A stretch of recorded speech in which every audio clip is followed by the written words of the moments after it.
26-27 సంవత్సరానికి సంబంధించినటువంటి బహిరంగ వేలం ప్రకటనలో భాగంగా ఈరోజు మన ఆదాయం పెంపొందించే విధంగా బహిరంగ వేలం చేయడం జరిగింది.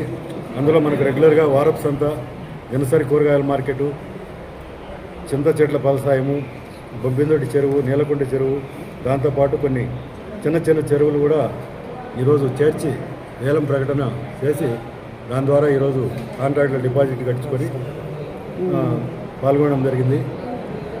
దాని మేరకు గతంతో పోల్చుకుంటే ఈసారి అన్ని కలిపి గతంలో 31,53,000 ఆదాయం ఉంటే ఈసారి 32,87,500 అంటే 1,34,500 రూపాయలు అదనపు ఆదాయం పెరగడం జరిగింది.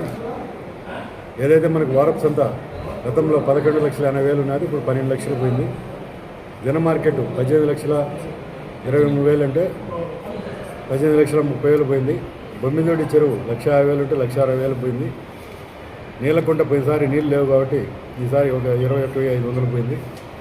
అలాగే కొద్ది అదనపు చెరువులు కూడా మనకు ఇంక్లూడ్ చేసి ఇవ్వడం జరిగింది. అందులో వచ్చేసి ఒడ్డివానికుంట ఒక 30,000, బసిరెడ్డి చెరువు ఒక 24,500, కొత్త చెరువు ఒక 21,500. ఈ అదనంగా ఒక 3 చెరువులు కూడా మనకు ఈ ఆదాయం ఈసారి పెంపొందించడం జరిగింది. కాబట్టి ఈ వేలంలో అందరూ కూడా పాల్గొని విజయవంతం చేసినందుకు అలాగే మీడియా ప్రతినిధులందరూ కూడా ధన్యవాదాలు తెలుపుతున్నాం. సార్ ఇంత తక్కువ వచ్చింది సార్, కరెక్టే సార్. ఇప్పుడు డైలీ సంతకాలు తీసుకున్నారు, కాంట్రాక్ట్ సంతకాలు తీసుకొని మీ సమక్షంలోనే వేలం చేయడం జరిగింది. ఇక్కడేం రహస్యంగా ఏం చేయలేదు, అటువంటి అయితే ఇక్కడేం జరగలేదు. ఇక్కడంతా మీడియా ఉంది, అన్నీ కూడా ఉంది.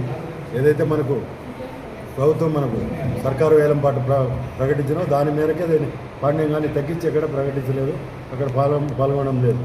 వేలం సర్కారు వారి పాట మేరకే దాన్ని చేయడం జరిగింది. సర్కారు వారి పాటకు తక్కువైతే ఎక్కడ జరగలేదు. ఇందుకు గాను వడ్డీవానికుంట సర్కారు వారి పాట 20,000 రూపాయలు, సర్కారు వారి పాట 20,000 రూపాయలు.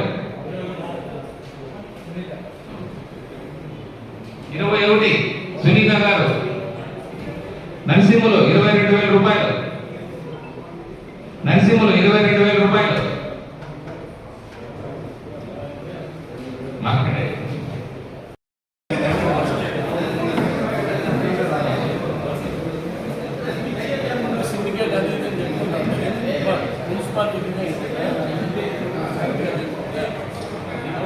అవగాహన లేదు, ఏమంటే నన్ను అడిగారు, నీకు అడుగుతున్నాను.